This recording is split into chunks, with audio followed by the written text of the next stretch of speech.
Setelah perjalanan yang cukup lama, akhirnya sampai juga di bandara. Rani makan di salah satu restoran di sana sambil menunggu waktu terbangnya tiba. Kelunting, ada pesan masuk dari nomor tidak dikenal. Selamat sore Mbak Rina. Apa Mbak Rina kenal dengan Mas Wahyu? Maaf, ini siapa? Saya Indah, tunangannya Mas Wahyu. Dek, dunia rasanya berhenti berputar. Rani tidak bisa mempercayai pesan dari nomor orang tidak dikenal itu. Saya kaget ada pesan mesra dari Mbak Rina di ponsel Mas Wahyu, sambungnya lagi dalam pesannya. Tapi saya juga tunangannya Mas Wahyu, bahkan 3 bulan lagi kami akan menikah. Sudah berapa lama kamu mengenalnya? Kami baru saja mengenal 1 bulan lamanya dan memutuskan untuk tunangan, karena Mas Wahyu juga sudah menemui kedua orang tua saya. Bahkan pernikahan kami akan dilaksanakan 2 bulan lagi. Kemudian Dina membalas pesannya. Aku sudah pacaran dengan Mas Wahyu sejak 4 tahun yang lalu. Iya Mbak, tapi aku mohon Mbak jauhi Mas Wahyu. Ada amarah yang mempuncak di dalam hati Rina. Dia kecewa dan marah. Dia baru sadar, ternyata selama ini pengorbanannya sia-sia.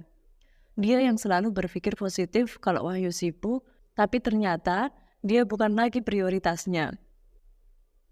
Halo, Assalamualaikum warahmatullahi wabarakatuh. Kali ini aku akan membawakan kisah asmara Rina, di mana dia ditinggalkan oleh tunangannya demi orang yang baru ditemuinya.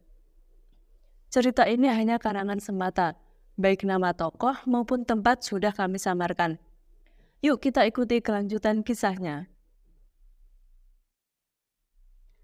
Rina dan Wahyu, dua sejoli yang sudah menjalin hubungan selama 2 tahun.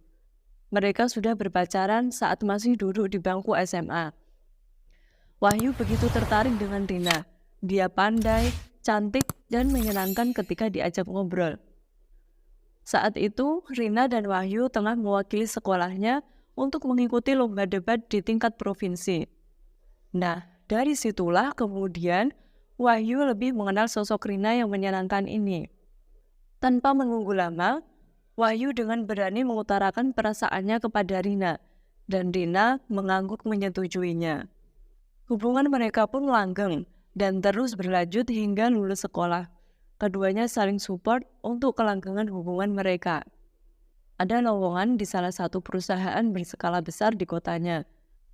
Rina mengajak Wahyu untuk mendaftar. Ini merupakan mimpi Rina dari dulu. Wahyu juga sangat antusias. Rina dan Wahyu sering belajar bersama untuk mendapatkan posisi tersebut. Ada beberapa lowongan yang kosong. Mereka berharap semoga bisa diterima meskipun tidak satu bagian, setidaknya mereka bisa terus bersama.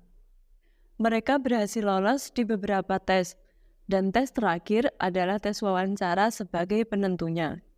Rina dan Wahyu berangkat bersama seperti biasa.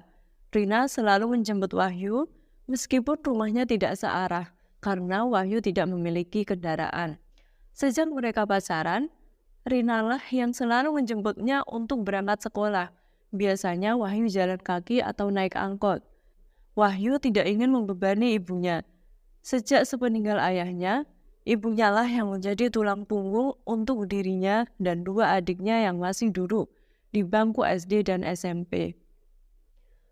Wahyu ingin membantu, tapi ibunya bersikeras menolaknya agar Wahyu lebih fokus untuk belajar.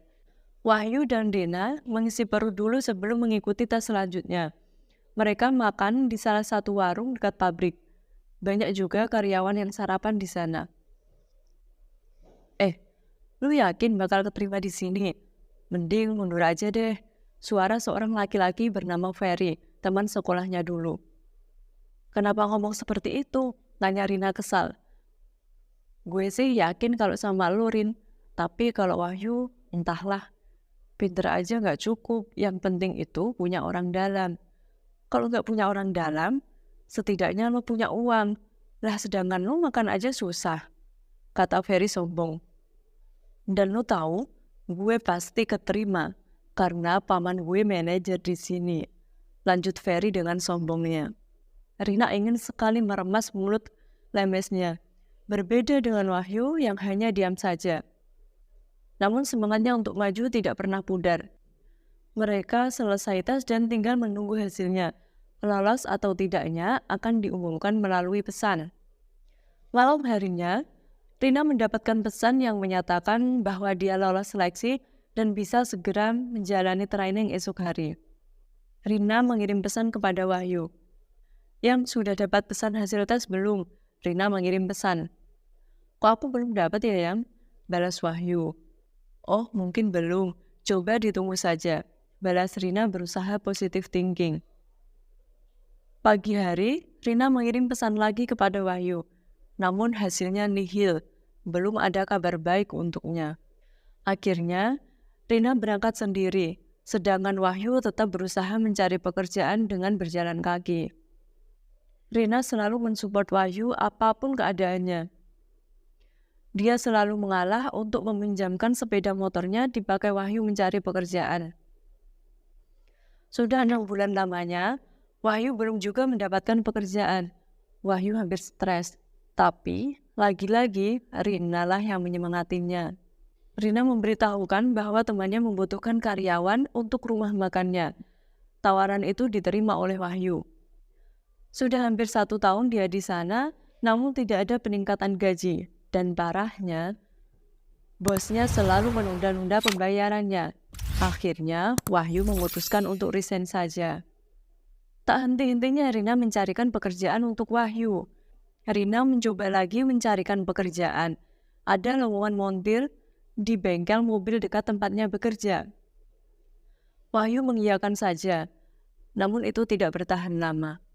1 minggu kemudian, Wahyu dipecat karena tidak becus bekerja dan membuat pelanggan kecewa. Iya, itu memang diakui oleh Wahyu. Dia tidak punya skill di bidang bengkel. Wahyu semakin stres. Lamaran yang dia kirim tidak ada satupun yang dipanggil untuk tes. Akhirnya, Rina membelikan sepeda motor dengan tabungannya sendiri dan dibantu oleh ayahnya Rina. Karena tabungan Rina tidak cukup. Kini, Wahyu punya sepeda motor. Dia menggunakannya untuk bekerja sebagai ojek online. Alhamdulillah, ojek cukup ramai. Rina juga masih sering ke sana membelikan makanan untuk adik-adiknya dan ibunya. Pekerjaan itu Wahyu tekuni, karena dari situlah sumber kehidupannya. Berangkat petang, pulang pun petang. Di sela-sela kesibukannya, Wahyu selalu menyempatkan untuk menghubungi Rina. Beberapa bulan terakhir, ibunya Wahyu seringkali sakit-sakitan. Uang yang Wahyu kumpulkan belum juga cukup untuk membiayai berobat ibunya. Wahyu juga masih memiliki tanggung jawab untuk pendidikan adik-adiknya. Di tengah susahnya kehidupan yang Wahyu jalani, keluarga Rina selalu mensupport. Bahkan, biaya pengobatan ibunya ditanggung oleh Rina dan keluarganya. Semenjak itu, ibunya tak lagi bekerja. Semua tanggung jawab ada pada Wahyu. Wahyu merasa Rina tulus mencintainya. Dia dan keluarganya yang selalu mendukungnya. Sedikit demi sedikit, Wahyu mengumpulkan uang, sehingga mereka bisa membeli sepasang baju yang rencananya untuk acara lamaran. Iya, Wahyu ingin melamar Rina. Rina begitu senang mendengar kabar itu. Sudah 4 tahun lamanya dia berpacaran. Tentunya mereka sudah saling tahu sifat mereka satu sama lain. Beberapa bulan kemudian, Wahyu membelikan sebuah cincin untuk Rina. Acara tunangan pun digelar dengan sederhana. 5 bulan lagi, mereka memutuskan untuk menikah. Karena ekonomi yang belum juga membaik, sedangkan adik-adiknya membutuhkan biaya yang lebih besar, akhirnya Wahyu memutuskan untuk merantau ke Kalimantan, bekerja di salah satu perusahaan baja di sana. Ada rasa sedih dalam diri Rina. Dia tidak pernah jauh dari Wahyu untuk waktu yang cukup lama. Namun, Wahyu meyakinkan untuk selalu menghubungi Rina. Rina sendiri sebenarnya tidak begitu khawatir jika Wahyu akan mendua, karena selama ini dia tidak begitu dekat dengan banyak wanita. Wahyu juga menitipkan ibunya pada Rina agar tetap dijenguknya. 1 bulan kemudian, perubahan sikap Wahyu begitu dirasakan oleh Rina. Dia yang dulunya sering mengirim pesan lebih dulu sebelum diminta, kini pesan Rina hanya dibacanya. Sesekali Wahyu membalas chat sedang bekerja atau capek, sehingga Rani tidak melanjutkan berbalas pesan. Mungkin dia capek setelah bekerja seharian, gumam Rina. Hari berikutnya, Rina mengirim pesan. Pagi sayang. Sayang di mana? Sudah sarapan belum? Ini aku di rumah ibu.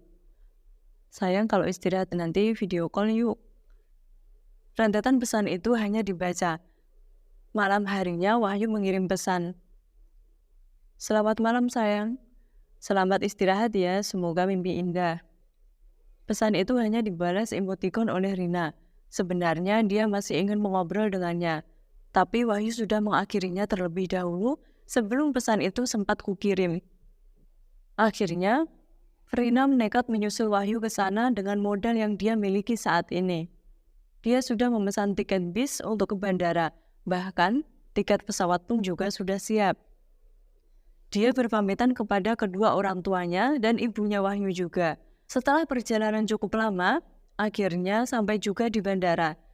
Rani makan di salah satu restoran di sana sambil menunggu waktu terbangnya tiba. Kelunting, ada pesan masuk dari nomor tidak dikenal. Selamat sore Mbak Rina. Apa Mbak Rina kenal dengan Mas Wahyu? Maaf, ini siapa? Saya Indah, tunangannya Mas Wahyu. Dek, dunia rasanya berhenti berputar. Rina tidak bisa mempercayai pesan dari nomor orang tidak dikenal itu. Saya kaget ada pesan mesra dari Mbak Rina di ponsel Mas Wahyu. Sambungnya lagi dalam pesannya. Tapi saya juga tunangannya Mas Wahyu. Bahkan 3 bulan lagi kami akan menikah. Sudah berapa lama kamu mengenalnya? Kami baru saja mengenal 1 bulan lamanya dan memutuskan untuk tunangan. Karena Mas Wahyu juga sudah menemui kedua orang tua saya. Bahkan pernikahan kami akan dilaksanakan 2 bulan lagi. Aku sudah pacaran dengan Mas Wahyu sejak 4 tahun yang lalu, balas Rina. Iya Mbak, tapi aku mohon Mbak jauhi Mas Wahyu. Ada amarah yang membunjah di dalam hati Rina. Dia kecewa dan marah. Dia baru sadar, ternyata selama ini pengorbanannya sia-sia. Dia yang selalu berpikir positif kalau Wahyu sibuk, ternyata dia bukan lagi prioritasnya. Beberapa kali Rina menelpon Wahyu, selalu di-reject dan akhirnya Rina mengirimkan pesan untuk Wahyu. Maaf, jika selama ini aku punya salah padamu. Aku akan mencoba menghargai keputusanmu. Akan kukembalikan semua yang pernah kau berikan padaku. Tapi aku kecewa padamu. Begitu mudahnya kamu melupakan semuanya. Dan bahkan perjuanganku selama ini ternyata berakhir sia-sia. Aku telah mempertahankan orang yang salah. Tolong angkat teleponku. Setelah itu terserah kamu. Aku hanya ingin meminta penjelasan darimu. Apa yang membuatnya memiliki nilai lebih dariku? Rina masih terdiam di kursinya. Dia membatalkan penerbangannya hari itu. Entah bagaimana langkahnya selanjutnya. Kakinya masih terasa lemas setelah mendengar kabar itu. Kemudian Wahyu menelpon menjelaskan semuanya. Sambungan tidak berlangsung lama. Dan kalimat terakhir yang dia ucapkan adalah, aku izin memblokir nomormu. Dan benar saja, pesan yang dikirim Rina setelahnya hanya centang 1.